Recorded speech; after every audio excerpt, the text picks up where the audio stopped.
बंधुओं को नमस्कार। कल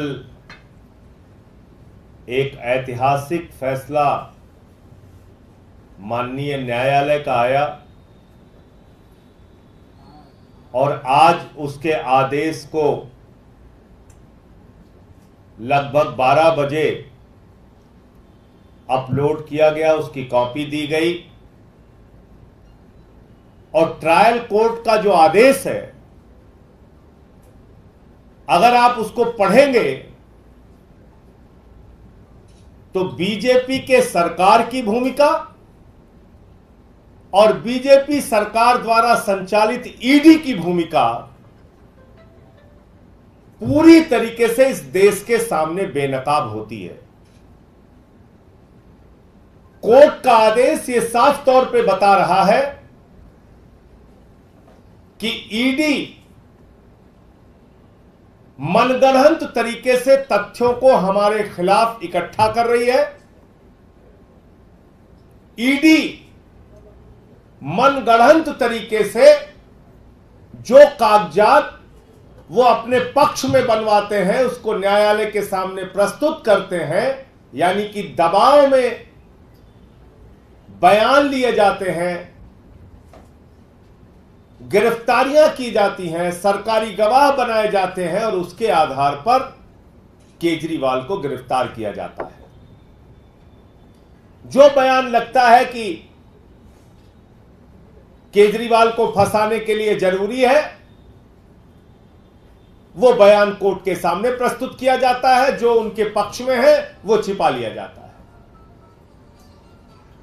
और इतना ही नहीं, ट्रायल कोर्ट ने साफ तौर पे कहा कि गोवा के इलेक्शन की जिस लेन देन की बात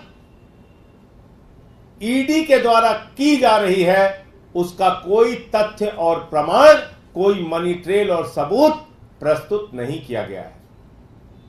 यानी सिर्फ कहानियां, झूठी कहानियां, बेबुनियाद कहानियां, फर्जी सबूत, फर्जी तथ्य, फर्जी प्रमाण।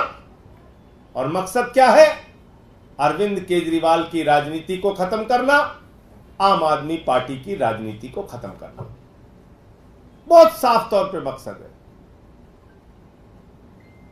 और अपने आदेश में ट्रायल कोर्ट ने माननीय सर्वोच्च न्यायालय के इंटरिम बेल के आदेश को भी उल्लेखित किया है।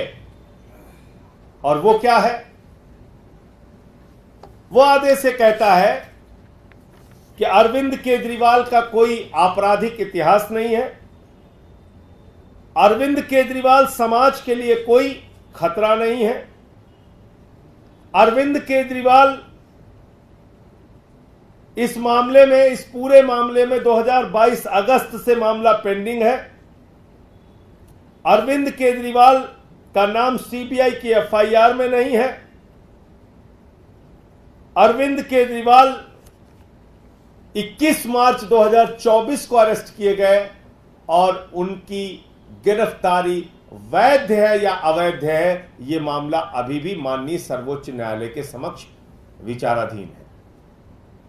उस पर फैसला आना बाकी है। अब एक एक पैरा अगर आप इसका पढ़ेंगे तो आप समझ जाएंगे कि किस तरीके से भारतीय जनता पार्टी ने, आदेश की कॉपी आपको मिल भी गई होगी और आपको अभी मैं पढ़ के भी बता देता हूं कुछ इंपॉर्टेंट जो पैरा है उसके, किस तरीके से बीजेपी की सरकार ने, पूरी की पूरी भारतीय जनता पार्टी ने एक गहरी साजिश रचकर दिल्ली के मुख्यमंत्री अरविंद केजरीवाल को जेल में डाला, मनीष सिसोदिया को, सत्येंद्र जैन को, मुझे पकड़ के जेल में डाला। और कोई मकसद नहीं है, सिर्फ मकसद है एक, केजरीवाल की राजनीति खत्म करो, आम आदमी पार्टी को खत्म करो। जब कल आदेश आ गया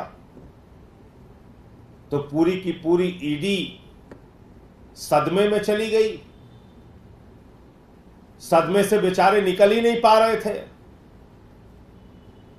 उनको उनके ऊपर के आकाओं ने डांटा, बिगड़ा, अरे क्या किया तूने, तुझे तो जो काम कहा गया था ठीक से किया ही नहीं, चल लाइन में लग जा। बोले हुजूर कहां लगना है? बोले सुबह सुबह हाई कोर्ट पहुंच जा। पहुंच गई हाई कोर्ट ईडी। मैं मोदी सरकार से पूछना चाहता हूं, बीजेपी वालों से पूछना चाहता हूं, दिमाग से बिल्कुल पैदल हो गए हो क्या? बुद्धि काम करना बंद हो गई तुम लोगों की? तुम्हारी मत भ्रष्ट हो गई? अरे ट्रायल कोर्ट का ऑर्डर अपलोड नहीं हुआ, ट्रायल कोर्ट के आदेश की कॉपी नहीं मिली, उससे पहले हाई कोर्ट पहुंच गए।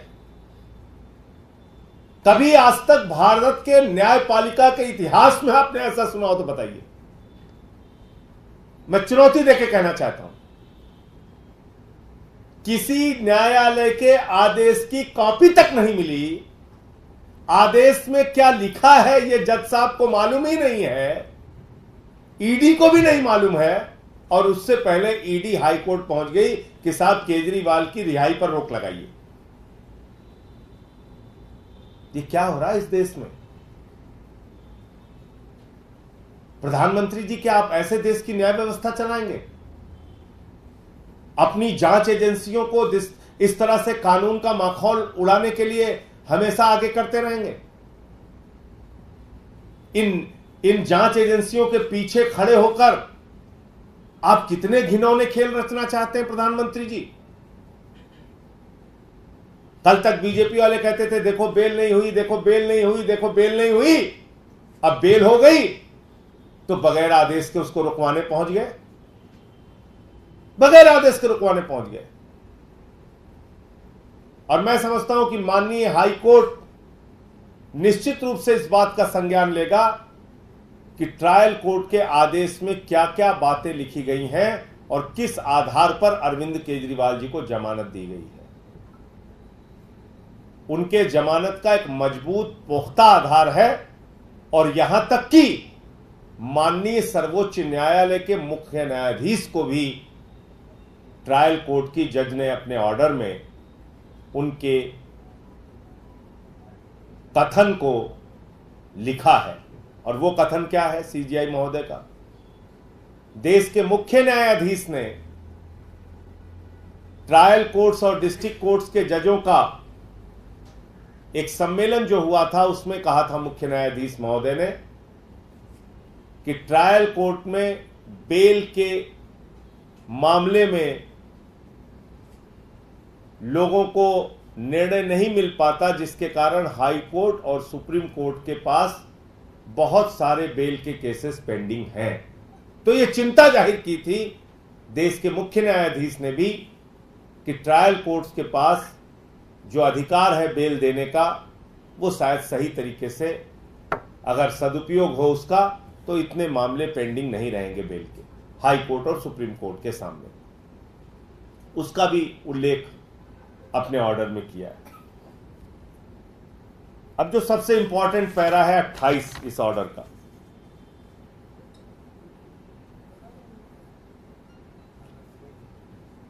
इसमें लिखा हुआ है कि court, last line, court to think that ED is acting with बायस।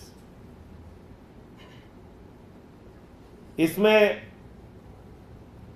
एक और चीज लिखी हुई है कि ED has failed to clarify as to how much time is required for tracing out the complete money trail. ED is trying to say that till the time the money trail is traced, AK is supposed to remain behind the bars. That too without proper evidence against him. Just said this submission is not acceptable. ये para 24 में लिखा हुआ है कि ED जो है ये भी बताने के लिए तैयार नहीं है कि उनको मनी ट्रेल का ट्रेसिंग करने में कितना वक्त लगेगा, और वो चाहते हैं कि तब तक अरविंद केजरीवाल को जेल में रखा जाए जब तक कि मनी ट्रेल मिल नहीं जाता।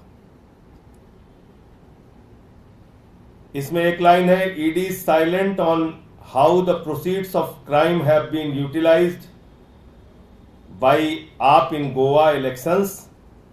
Even after 2 years, the alleged amount remains to be traced out. जिन पैसों का आरोप लगाया जा रहा है कि गोवा इलेक्शन में उसका इस्तेमाल किया गया, उसको आज तक 2 साल के बावजूद, 2 साल बीत जाने के बावजूद ईडी उसको ट्रेस नहीं कर पाई है। एक इसमें और ये पैरा 26 का पॉइंट था जो मैंने आपको बताया। पैरा 27 में लिखा है, material was available with ED since July 2022 but AK was called by ED only in August 2023, shows malafide of ED and ED has failed to answer this objection। ये कह रहे हैं कि जब आपके पास जुलाई 2022 में आप कह रहे हैं कि मटेरियल हमारे पास सफिशिएंट मटेरियल था, सबूत था, तो आपने अगस्त 2023 में अरविंद केजरीवाल को क्यों बुलाया? इससे कहीं ना कहीं ईडी की दुर्भावना, ईडी की मंशा जाहिर होती है और उनकी गिरफ्तारी ठीक चुनाव से पहले, 2 साल से आप इन्वेस्टिगेशन कर रहे हैं, उनकी गिरफ्तारी ठीक चुनाव से पहले हो रही है।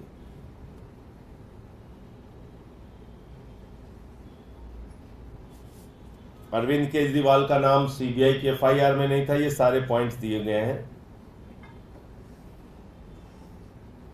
तो कुल मिलाकर ये इसके कुछ मुख्य बिंदु हैं और बाकी मैं आपको ऑर्डर की कॉपी भी आपके पास होगी, नहीं तो मैं दे सकता हूं। मैं सिर्फ इतनी बात कहना चाहता हूं कि आप सब लोग जानते हैं कि पीएमएलए के मामले में जमानत मिलना कितना कठिन होता है, और जब नियमित जमानत मिलती है तो उसकी बुनियादी शर्त यह है कि जज इस बात से, न्यायाधीश इस बात से संतुष्ट होना चाहिए कि जो व्यक्ति है, जो आरोपी है, वो निर्दोष है। यह लिखा हुआ है पीएमएलए के कानून में। तो जब सारे गवाह, सारे सबूत, जो कुछ भी ईडी ने परोसा, सारे बयान जो कुछ भी ईडी ने परोसा, सारी दलीलें जो कुछ भी ईडी ने दी, उसको सुनने के बाद एक नियमित जमानत का जब आदेश आ गया, तब तो कम से कम भाजपाइयों को शर्म करनी चाहिए कि आप ईडी को बिना ऑर्डर के दौड़ा दिया आप हाई कोर्ट। अब इस आदेश के बाद पूरी की पूरी भारतीय जनता पार्टी को खामोश होकर अरविंद केजरीवाल और आम आदमी पार्टी से माफी मांगनी चाहिए। और चोरी और बेईमानी और भ्रष्टाचार भाजपाइयों ने किया है। 60 करोड़ रुपए की रिश्वत की मनी ट्रेल शरद रेड्डी के मामले में बिल्कुल साफ जाहिर हो चुकी है। इलेक्टोरल बॉन्ड के रूप में वो रिश्वत भाजपाइयों ने ली है, उनको पकड़ के जेल में डालना चाहिए। ये मेरी पूरी बात थी। आपको कोई अगर प्रश्न करना हो तो आप पूछ सकते हैं। आज हाईकोर्ट में मामला चल रहा है, दोबारा से सुनवाई जो 2.25 बजे के बाद शुरू होनी थी वो शुरू हो चुकी है।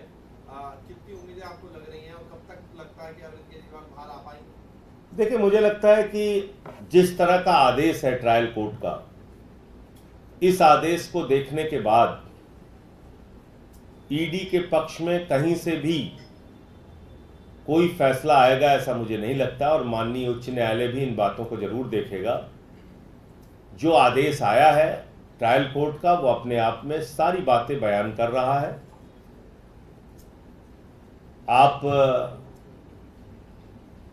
कुछ कागज केजरीवाल के खिलाफ बनवाते हैं गिरफ्तारी के बाद, और उसी को आधार बनाते हैं उनकी गिरफ्तारी का। एक व्यक्ति को, एक व्यवसायी को पकड़ते हैं, 4 महीने, 5 महीने, 6 महीने जेल में रखते हैं। उससे पहले के 10 बयान लेते हैं जिसमें केजरीवाल का जिक्र नहीं है, अंतिम के 2 बयान लेते हैं जिसमें केजरीवाल का जिक्र है, उसके बाद उसकी जमानत हो जाती है, बाहर हो जाता है। तो ये सारी बातें हैं और हम लोग तो पहले से कह रहे हैं कि ये मामला ही पूरा झूठा है। कोई सबूत इनके पास नहीं है, 1 पैसे की मनी ट्रेल इनको नहीं मिली है। तो इन बातों को माननीय हाई कोर्ट भी जरूर देखेगा, मैं ऐसा मानता हूं।